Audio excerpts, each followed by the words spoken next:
Connexion Céleste, le rendez-vous matinal qui nous connecte à l'Éternel. Connexion Céleste.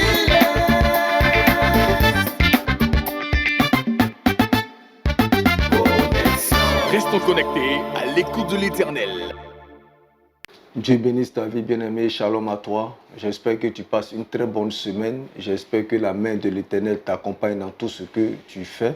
Je prie que Dieu soit avec toi dans cette semaine, que la faveur de Dieu te localise, que le Dieu de Mephibosheth te fasse du bien dans le nom de Jésus-Christ de Nazareth.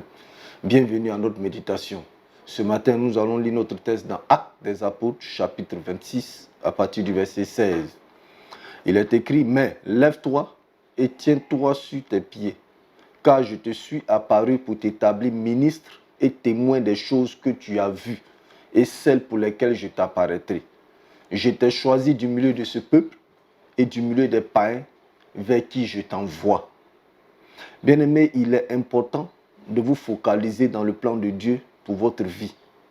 Une fois que vous l'avez fait, cela vous donne un type spécial de courage et d'audace pour être ce que Dieu vous a destiné à être.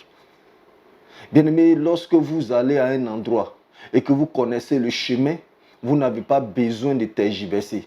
Vous allez tout droit, vous savez comment éviter les obstacles et y arriver tranquillement. Lorsque vous découvrez votre destinée, vous ne vous tracassez plus.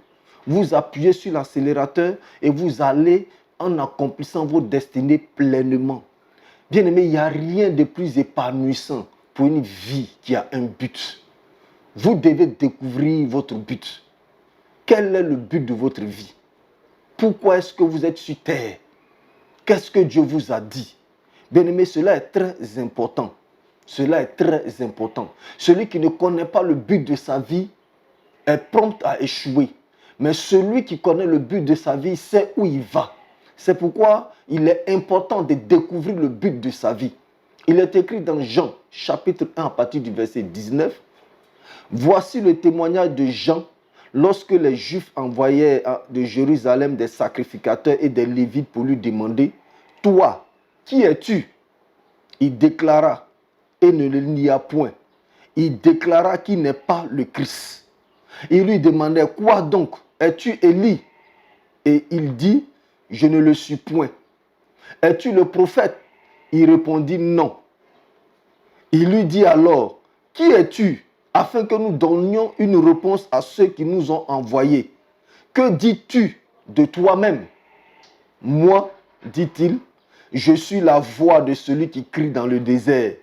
Aplanissez le chemin du Seigneur, comme a dit le prophète Ésaïe. Bien-aimé, il savait qu'il était né pour un but. Il savait qu'il était venu dans ce monde pour accomplir un but bien défini. Et lorsqu'il se trouve en face des Juifs, il leur fait cette déclaration. Je suis la voix de celui qui crie dans le désert, aplanissez le chemin du Seigneur. Bien-aimé, il était focalisé sur son but. Il ne tournait ni à gauche, ni à droite. Il savait qu'il était né pour accomplir un but et c'est pour ce but-là qu'il se battait. La question ce matin, bien-aimé, quelle est la principale raison de ta vie?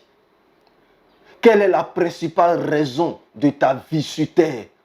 Quel est ton but sur terre? Pourquoi vis-tu? Bien-aimé, tu dois découvrir ta raison de vivre. Tant que tu ne connais pas ta raison de vivre, tu ne pourras pas impacter ta génération. Tu ne pourras pas être une source de bénédiction pour ta génération. Mais tu seras au contraire un cauchemar pour ta génération.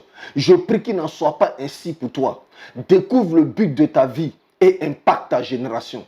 Découvre le but de ta vie et impacte ta famille. Découvre le but de ta vie et impacte ta nation. Découvre le but de ta vie et sois une bénédiction pour ta génération. Que Dieu bénisse ta vie ce matin. Que la faveur de Dieu soit avec toi. Shalom à toi.